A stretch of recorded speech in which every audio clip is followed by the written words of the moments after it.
माठ घ्यायची. हा माठ घेतल्यानंतर एक स्टँड घ्यायचं. हा पुन्हा 2 माठ. हा पहिली मोठी वळू, हा पुन्हा मध्यम, हा पुन्हा लहान वळू, हा पुन्हा ही अर्धवट उजलेलं शेणखत. शेणखत, हा पुन्हा शेण पाला घ्यायचा, पाला. लिंबाचा पाला लिंबाचा पाला आणि आणि गिरीपुष्पाचा पाला. पाला, हा पुन्हा त्याच्यावर शेण, हा ताजं हा शेण, हा त्याच्यावर त्याच्यावर गांडूळ, पूर्ण वाढ झालेली गांडूळ.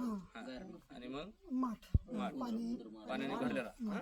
आणि दोन्ही माठाच्या बुडाला सुधारायचे काय करायचे, होल पाडायचे, छिद्र पाडायचे. आणि मग ते दिवसाला किती लिटर तयार होणार आहे आपल्याला, 2 लिटर 3 लिटर तयार होणार. आणि प्युअर पाहिजे असलं हे तयार झालेलं ह्यात टाकायचं. काय एकदम थम्सअप सारखा कलर येतो तसा येतो भाताचा. हा ते घ्यायचं आणि ते फवारायचं. एका फवाराला किती टाकायचं, हे 15 लिटरच्या ह्याला 750 ml टाकायचं. म्हणजे काय करायचं लक्षात ठेवायचं, कधी पाण्याच्या 5% टाकायचं. 100 लिटर पाणी असेल तर 5 लिटर टाकायचं.